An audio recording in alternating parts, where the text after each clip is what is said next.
The current debate hasn't been about how to instill and promote the value of education in our communities. The conversation we hear is about poor versus the wealthy, charter schools versus district schools, and who is to blame for the failures of our education system.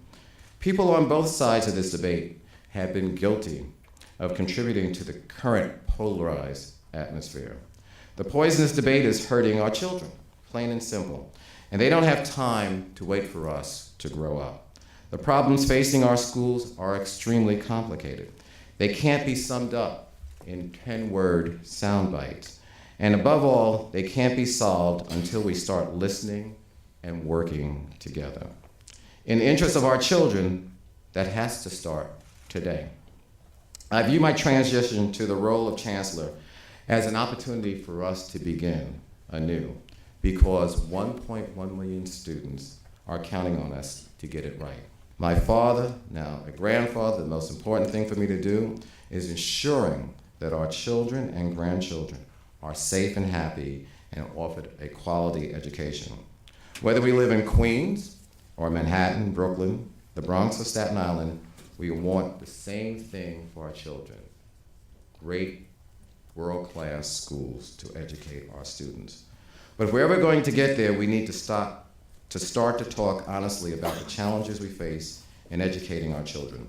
We must acknowledge, for example, that the problems of poverty and education are deeply intertwined.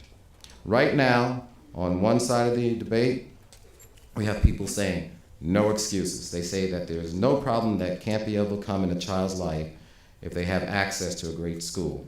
On the other side, we have people who are saying until we solve poverty, we can't solve education, and it's unfair to ask our teachers to work miracles or hold them accountable for student success. Of course, as happens so often in life, there is much that is right and much that is wrong on each side of this argument. We know that a child coming from the most difficult set of circumstances who goes to a great school or has a caring teacher or a mentor can succeed at the highest possible levels. But we also know that for that very same child who is at risk, no matter how great his or her school is, every day he goes back to a neighborhood where violence and drugs and gangs exist, and education isn't valued. Poverty cannot, and I want to repeat that, poverty cannot be an excuse for failure, but we can't ignore the impact it has on our children. Last, I want to talk about the debate over charter schools and district schools, something I really think that's gotten totally out of hand. For me, whether it's a traditional public school or a charter school, I really don't care. I want a quality school, whether it's a charter school or a regular public school.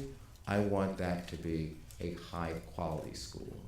And to me, the debate around charter versus non-charter has to end right now. And I will send that message out over and over and over again. I want options. I love options. I wish that I had as many options when my children attended school as there are now. Whether there's a large school, a small school, a theme school, a single-sex school, a charter school or not a charter school. I want people to be able to choose. We have this partnership with TC right now. And in fall of this year, they're about to open a great school, starting with kindergarten. I want more TC type of programs out there, so that way parents have the ability to choose. And right now with this debate going on, that's not happening. It's getting lost in the rhetoric. It's time for it to end. It's what's in the best interest for our children. I am 100% committed to promoting the growth of high quality schools. Make no mistake, we will open a dozen more charter schools, but we'll also open way more non-charter schools as well.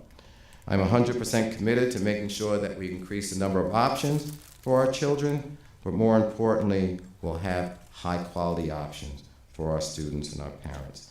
It's about providing great choices for all of our communities. Everything else is just noise. And the thing is, what gets lost in the noise is the shared love we all have for our children. This is the greatest city in the world. We've rallied together from challenges that would have driven others to despair. Think what we can do if we choose to stop shouting and instead rally around our children and do what's necessary for their future and their children's future. That's the New York City I know, that's the New York City I love, and that's the New York City I will be the chancellor of. Thank you very much, and have a good morning and good lecture series.